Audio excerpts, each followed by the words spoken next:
So, hi, thanks so much, Nick. That was a wonderful introduction.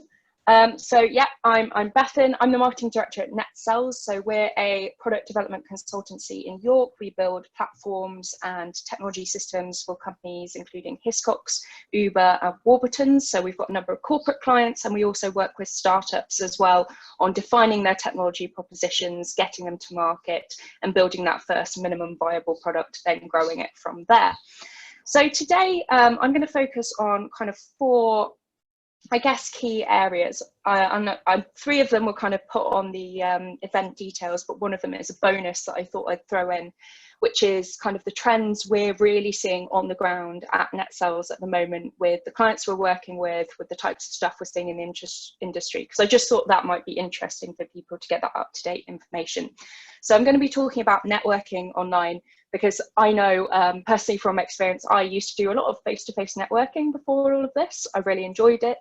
We got a lot of business out of it. It was a really great marketing channel for us and a really great way of just engaging with our industry. But how do you translate that online when you can't go to events, you can't go to meetings? And obviously you can do things like this, but there are other things we can do as well. And then I'm going to talk about deciding on digital channels. And this kind of came about because Nick and I were talking about how a lot of people are scrambling to be online now. Again, if they'd had a very traditionally kind of face-to-face bricks and mortar business, we're all having to rapidly adapt to the fact that consumers are shopping online and business is being conducted virtually. And how do you decide on where to go? There's so many places you can be: Twitter, Instagram, Facebook. You could have a website, you could have an app. Where do you go? And then we'll talk a bit about technology and automation and just some of my top tips on how to leverage these and how to kind of get started. And I'll also be talking about some of they're called low-code tools, and essentially they used to be called WYSIWYGs, like what you see is what you get, kind of technology editors, and how they can help you kind of get started and really kind of get off the ground with building a tech solution for something. So we'll start off with networking online. This is kind of my favorite topic and something I've had to personally rapidly adapt to very, very quickly over the past couple of months.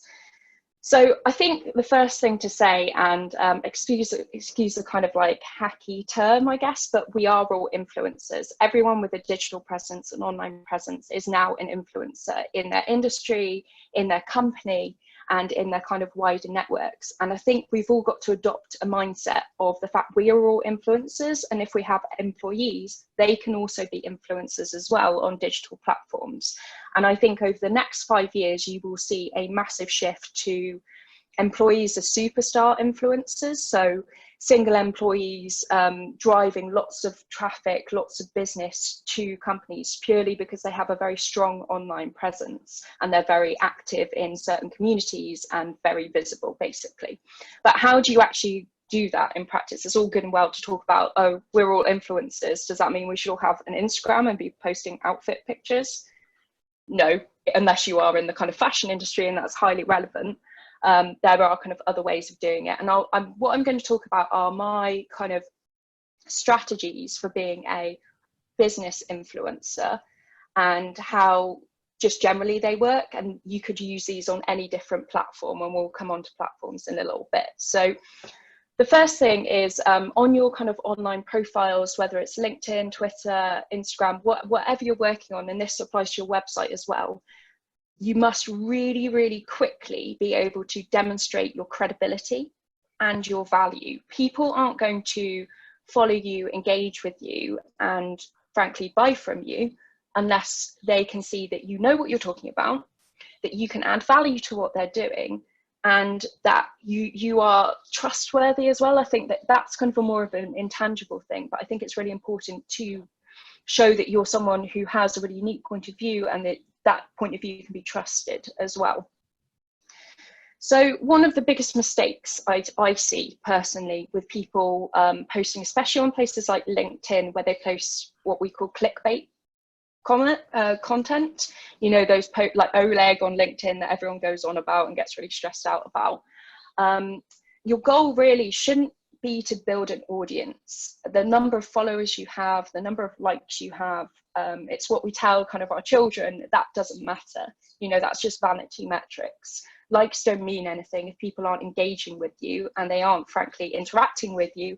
And then contacting you, purchasing you, all kind of further down the buying funnel.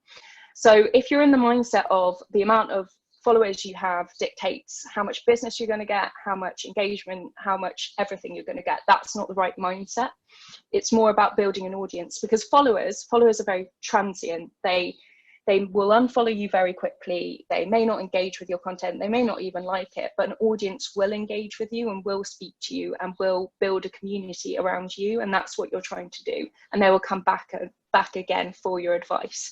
So that being said, like, how do you actually do this? Build an audience and demonstrate credibility and values. So this is kind of, in marketing, we like to talk a lot about funnels. You get the purchasing funnel and all of that. This is what I see as the online networking funnel. So the first step in the funnel for people is to find your profile, is to find out about you. And the ways you can kind of drive people finding out about your profile is interacting with other people on platforms. So on Twitter, for example, there are a number of people in the tech industry that I really look up to. I really value the content they put out there. And what I will do is I will comment on their posts and I will try and add value to the value they're giving and almost kind of piggyback on them. And that's a really effective strategy for getting in front of their followers, who then might read my bio. So the next stage is you've got to be putting yourself out there, putting content out there, almost kind of leaving the breadcrumbs for people to follow to come back to your profile. But once they're on your profile, they're going to be reading about you. So if you think about your LinkedIn profile, and this can apply to your personal one and your company one as well, it doesn't have to be just about an individual. This works perfectly with kind of organizations as well. You need to have a really strong bio, and your bio for your company or for yourself really needs to kind of captivate the user's attention. Again, demonstrate your credibility and the value you're going to give, and not be confusing. So one of the things I see a lot on LinkedIn, and this is kind of a personal view, I guess, but you know, where people have in their job title, they have, I help companies create value through meaningful interactions, you know, that type of kind of job profile on their bio. I personally would not use one of them, because I don't understand what that means. You help companies create value. Okay, that's great. We should all be doing that. How are you doing that? I would personally prefer it if someone put, I'm a marketing director who focuses on B2B channels. That's really clear and understandable, and you can understand that within 5 seconds. Whether it's a website, a profile page online, you have 5 seconds to captivate that person's attention. If they're not interested, frankly, they will just leave. And that could be your next big client. That could be, you know, a new employee for your business. If you haven't got them in that moment, it's quite unlikely, unless you have a really good remarketing strategy, you're ever going to get them back. So those 5 seconds are key, and your bio and the first almost section they will read of your profile is really key. And that's where you should spend the most effort. I see a lot of people, you know, they list 20 jobs on their LinkedIn, 20 different, you know, awards they've won. That's okay, that's great, but people won't have scrolled down to that point if you didn't engage them further up the page. So what generally people, and this is kind of more about Twitter, I guess, this particular funnel, but what people do is once they've read your bio and they think, oh, this person sounds pretty interesting, or this company looks pretty interesting, they generally start doing a bit more exploring of your online presence. So they will scroll your timeline, they will, if it's a website, they will look at your about page, at your bio page, at your press page, because they're engaged, but they're still a bit, I guess, skeptical. That's the kind of mindset you've got to think people are in. They're like, oh, this person, this company's interesting, but are they legit? So it's really important that you understand your kind of customer journey. So you understand like where people are clicking, and I'll come on to analytics in a bit, but you understand kind of what people are looking at, and also that you have really good content there and you are engaging people. And again, you're demonstrating your credibility and your value. So generally, once people have kind of clicked around a bit and you almost get the sense that they are checking you out and you meet their criteria, they will follow you generally. Or they will contact you if it's on a website, and they will engage with you in some way. And the journey doesn't end here. I think people forget about that sometimes. It isn't just about getting people to follow you, like your posts, whatever. They need to not unfollow you. It's almost like a long tail strategy. So back in the beginning of Twitter, when I didn't really know what I was doing, I got quite a lot of followers, But to be honest, I posted some really crap content. It wasn't engaging, it wasn't interesting, and lots of people unfollowed me. So all that effort I put in at the beginning was kind of wasted. And I wasn't having interesting conversations with people. I wasn't networking with people because I just wasn't being useful or relevant or interesting. And they didn't really care about me posting about the fight I'd had with my mum. I think I was like 18 when I joined Twitter. So you just got to remember to kind of keep your content appropriate, professional, but interesting and engaging as well. So to not unfollow you, they have to get value from you and kind of get to know you. And I think the get to know you, again, is kind of a really important part of any marketing strategy, whether it's marketing you as a person or a company. So if you look at kind of the stuff that Netsells puts out there in particular, so we do a lot of content on our blog and stuff like that. My strategy for that has always been to show off, yes, we're a technical company that does amazing work, you know, all of the kind of stuff you'd expect us to do. But I want to also share the actual story of Netsells outside of the work we do. So we recently put a post up about the work we've done around mental health within the business. And actually, that's been one of our highest performing pieces of content, I think, because it's timely, and I think because it gave value back to the community, because we talked about our particular process for running a certain mental health kind of process we do within the business. And it also allowed people to get to know us as a business beyond the kind of, I guess, the work focus, if that makes sense. Feel free to kind of ask me more questions about this when it's question time, but I hope I'm being clear. So I just wanted to include this, not to kind of show off or anything like that, but just to talk through kind of my thoughts on how I've created my profile here. So I think imagery is really, really important. It's important on websites, it's important on social media especially. So at the top, kind of, you've got the hero image, which is me kind of giving a talk in the pink. That shows some credibility. It shows that I've stood on stage, I've delivered talks. It kind of gives the user a sense of what I'm about. I've got obviously a profile picture. And then what I've done is I've told people, so this tweeting about marketing, making things tech and resilience, I've told people what to expect from me. So I've almost said to someone, if you follow me, this is the type of stuff I'm going to be talking about. If you're interested in this, I'm probably someone worth following. And that's a really nice formula to have. You're telling the user what to expect. Because again, this is kind of a general marketing thing, but if you're kind of on your profile or on your website, you're saying, we sell, you know, let's say marketing services, we sell marketing services to everyone. Well, you're selling to no one then. It's not targeted to anyone. It doesn't mean anything to anyone. Whereas here, if you don't care about marketing, making things tech and resilience, then don't follow me. And that's probably a good thing because you won't enjoy what I post. And then also demonstrating credibility. I've kind of put, you know, I've put my podcast, I've put my work at Netsells, and I've put my newsletter. So I've got two bits of credibility, which are the podcast and my marketing director kind of status at Netsells.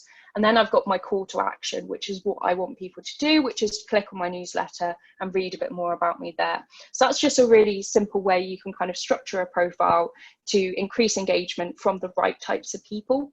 Because again, I'd much rather, we talk about building an audience, not followers. I'd much rather I had 10 Silicon Valley CEOs follow me than 1,000 random people from the internet. You know, that targeted audience is going to be much more valuable to me than loads of people who, frankly, I can't really give them value and they can't give me value back. So that's kind of the profile setup. So just finally, and this actually goes for any type of content. I think there are normally two types of social media posts or pieces of content you can put out there. You're giving something, so you're giving value, you're giving advice, you're offering some insights into your work, it's useful, it's interesting, or you're asking for something. And you see a lot of people, especially online, when they're trying to do marketing online, do networking online, they ask for things. And I've definitely been guilty of this in the past. And the problem is if you ask too much from your audience, they're not going to see any value in you because you're just taking. It's much better to give a lot out there and maybe do one or two kind of asks in between. So I like to follow the Pareto principle, which is 80-20. So 80% of the kind of content I put out there, the posts that I post on LinkedIn, Twitter, wherever, in smaller networking groups, I'm giving something. So I hope that this talk today is an example of I'm trying to give something, my kind of unique knowledge and I guess perspective on a topic. I try not to ask for things as much as I give. And I think that's the biggest mistake I see most people make in online networking, to be perfectly honest. They take from groups, from even, you think about face-to-face networking, this used to happen back then. It's the people who would come in and give you their business card without getting to know you. It just doesn't work. It kind of puts you off and it leaves you with a bit of a sour taste in your mouth. So be that person who is giving something consistently back to the community, whether that's just through tweeting your insights from the day or writing longer form blog posts. It doesn't have to be intensive. It doesn't have to take loads of time, but always think to yourself before you post something, am I giving or am I asking? So that's kind of my general tips on networking online. So we'll come on to kind of which channels. Obviously, there are so many channels out there to pick from that you could be active on digitally. At a bare minimum, I'd say you need, whether you're a large organization or a small organization, you need your own website. That doesn't have to be intensive to create. You know, at Netsells, we build web platforms and systems, but massive ones that deal with a lot of data and a lot of complexity. You don't need to come to someone like us. If you just need a single page website, you can perfectly well build that yourself and it will look great. I'll come on to kind of some of the tools you can use, but you do at the very least need a website that you own, because you own a website, you have full control over it, and that you're building a little bit of a kind of equity from an SEO perspective within that site as well. So when people search your name, they can find you very quickly.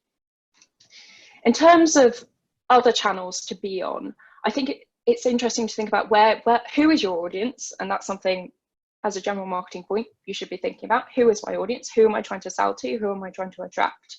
But where do they live digitally? And especially, I've been speaking to a friend who runs a chain of kind of small retail shops, and she was very kind of reliant on passing trade, on people just finding out about her by visiting the town, and then had some kind of local customers. And now she's having to pivot fully online.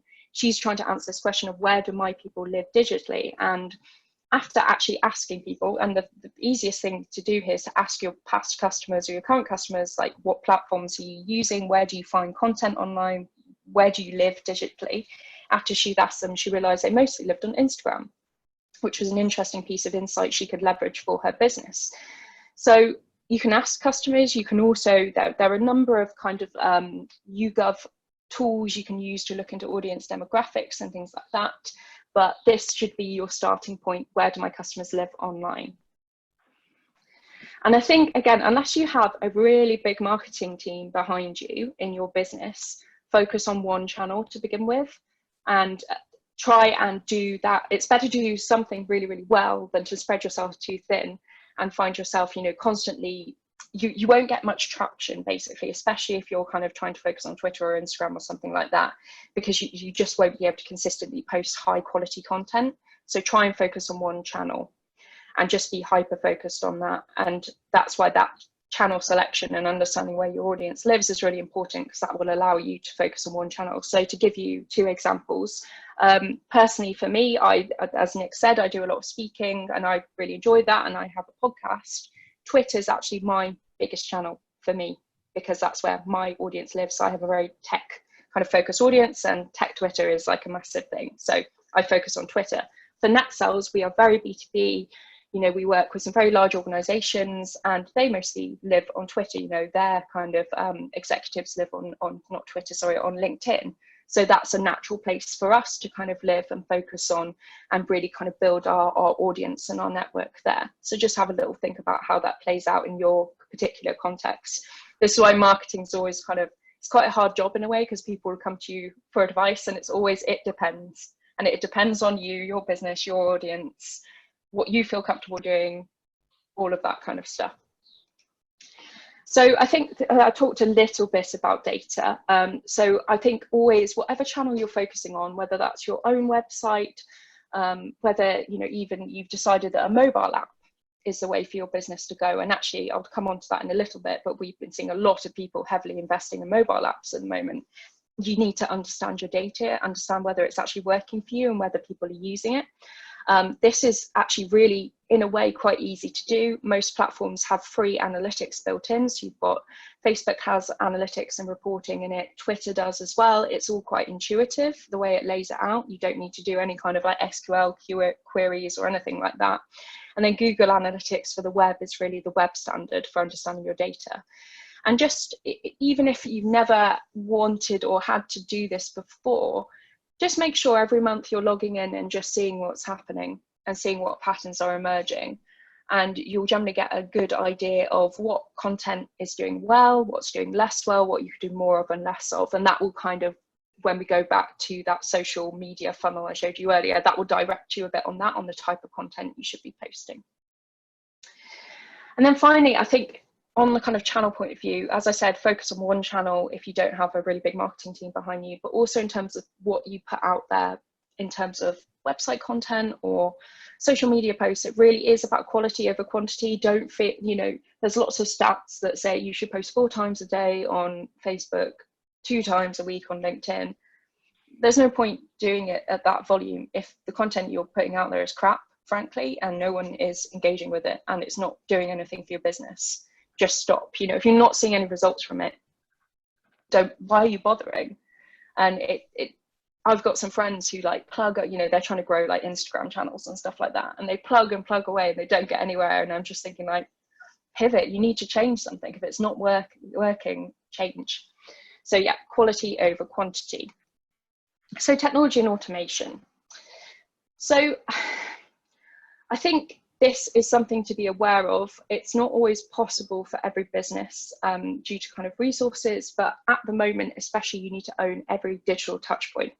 And what I mean by digital touch point is that it is extremely rare for someone to land on a website they've never been on before and buy something or send an inquiry. People do lots of research now. You know, if you think about purchasing journey, for example, of buying a new dress. If I want to buy a new dress, I might start off with, okay, summer dresses. And then I'll look at ASOS, I'll look at Topshop, I'll look at loads of different sites. And that might kind of narrow down my choice a little bit because I see a lot of nice red dresses. So then I'll type in red dresses and I'll start looking at different things there, narrow down my search a little bit more. But I'll have touched these websites multiple different times. And I'll have gone to maybe Instagram for inspiration. So the brands will have had to have been there on Instagram for me to understand that they're there. And this works in the B2B context as well. We see this a lot where no one just buys a massive web platform. You know, they don't just wake up and buy it on the day. They do a lot of research. So they'll be looking at your blogs, they'll be looking at your website, your social media, client reviews, and you need to have a presence in all of these places, really, for people to, for you to have the most chance of reaching these people and re-engaging them. And there's a lot of stats out there that kind of show if you kind of miss out a point on your digital customer journey, you'll have a big drop off because you just won't be there and your competitors will be, and they'll be top of mind. They'll have that brand awareness piece. So a really simple exercise you can do is just map out every digital touch point within your business. So every piece of digital real estate that you own that customers can find you and interact with you through, and then just do a bit of an audit there and see whether you think you represent your best self in those places and whether there's any gaps as well. So if you think about kind of how people buy from you, let's say you're a kind of more a consultant, you may not have a blog, and actually your competitors may have blogs and they may be kind of owning certain pieces of content, and that can be something you're missing out on, and that might give you a clue that that's maybe a strategy you could pursue. And I think, yeah, own really means provide a great experience, and that can be from a design UX point of view, user interaction point of view, it can be from a content point of view, and it can just be from a kind of authority point of view as well. We've all been on those websites that look a bit dodgy and you're kind of like, is this company legit? I don't get a good feeling about this. They feel a bit scammy, and you leave and you don't come back. So the way something looks and feels and sounds, even, you know, that's so important offline when we interact with customers, you know, that we're personable, that we're engaging, that translates online, and you need to be thinking about how you best portray that. So yeah, you're really thinking about how you can delight and serve customers online, and this is where kind of technology can really come in. For example, obviously we're doing this over a Zoom call, and my mum has actually, she's a trained counsellor and psychotherapist, and she's suddenly had to move her entire business model online. And she's actually found like so she started out on Google Hangouts, and that caused a lot of issues. So she moved over to Zoom, which was a lot more stable, provided a lot better video and audio quality, and that delighted her customers. So you can see how technology and the technology you choose has a real impact on whether your customers have a good experience. So you just need to be aware of the fact that these choices can have ramifications, I guess is what I'm trying to say. I hope that makes sense. And then in terms of kind of tooling and automation, so as I said, you know, at Netsells, we build big bespoke systems, millions of pounds worth. And for some businesses, that's absolutely the right investment. You know, they have the needs and requirements for that. Some just want a single page website, and I would argue we're probably not the people to come to for that. And actually there's loads of tools out there now that allow you to do things for yourself, where you don't need to go and work with a designer or a developer. So I've just listed kind of my top 4 that I really enjoy using at the moment. So Squarespace is a online website builder. It's a CMS, content management system. It allows you to build a very good looking, very high performing, fast website pretty cheaply. I think I pay $16 a month for mine. And compared with employing a designer and developer, that's pretty cheap and good going.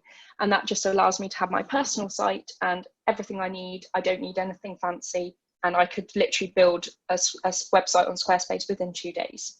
It's great. I highly recommend it. Wix is the other one there that's really good for that. Webflow allows you to do a bit more complex automation.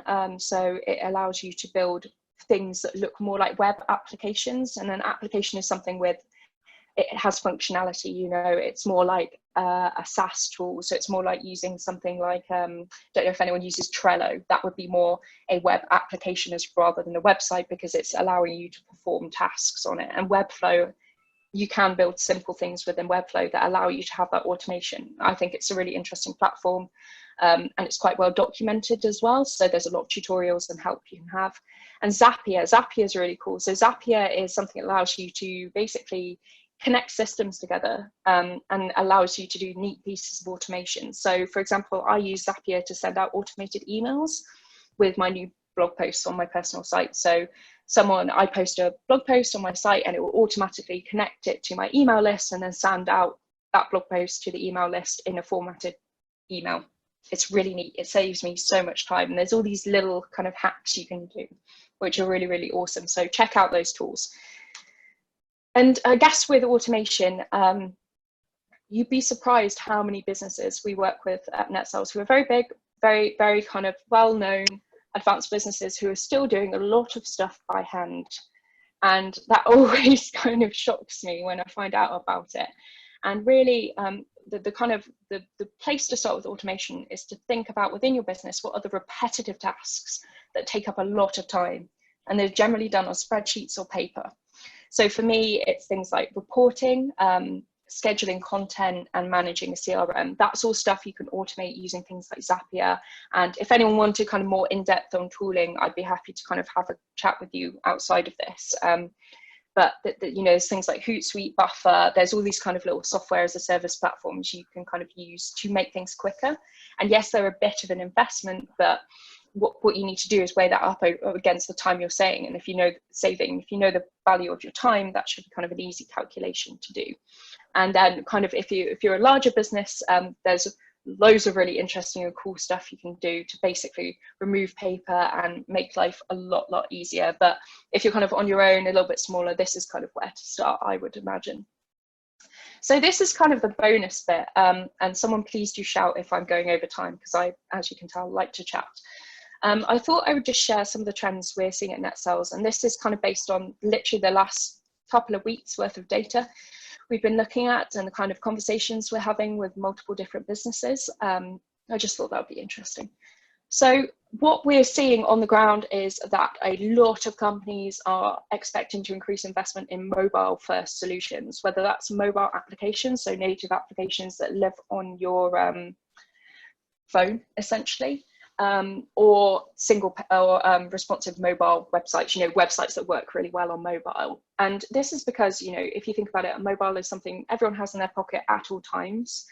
Interestingly, on the other side, we are seeing a bit higher usage of desktop at the moment because everyone's at home and can't go anywhere.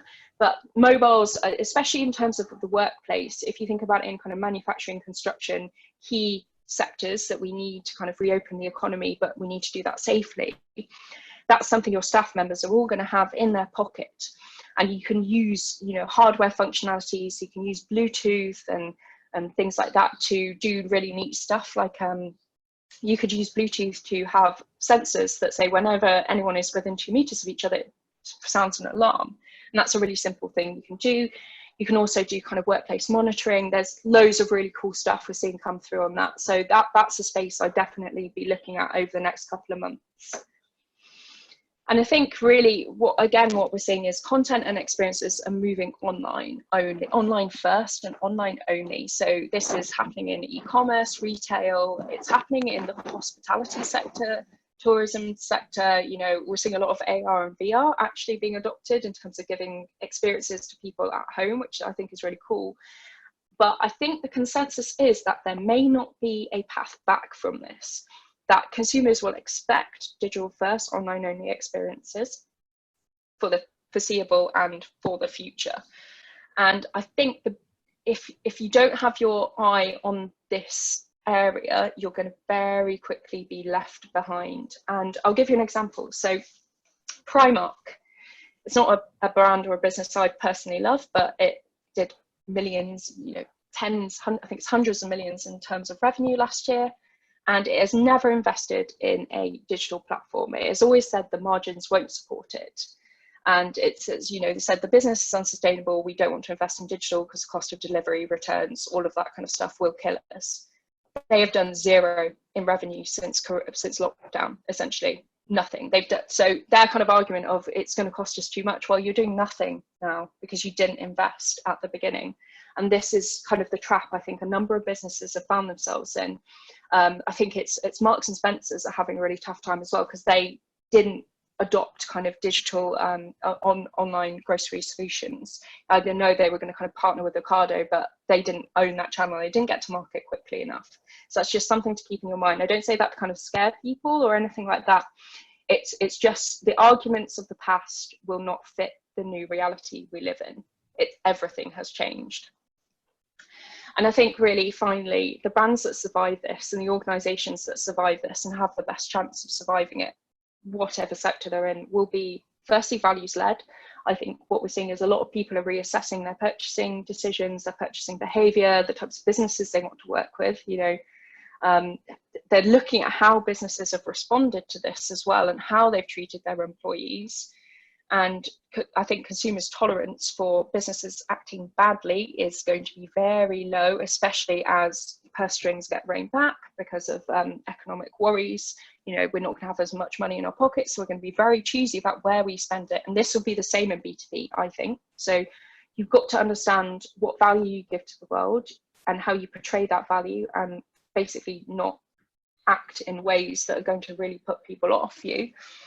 And you also need to be digital first as well. And digital first is everything I've talked about in this entire talk. It's about having a presence online, having that credibility, having that visibility, delighting users, having an exceptional customer experience online.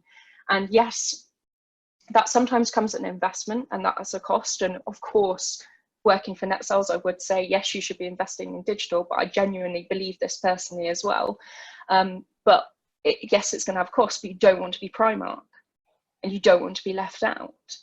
You need to be able to adapt to these changes. You need to be able to go with where your customers are going, where the business is going.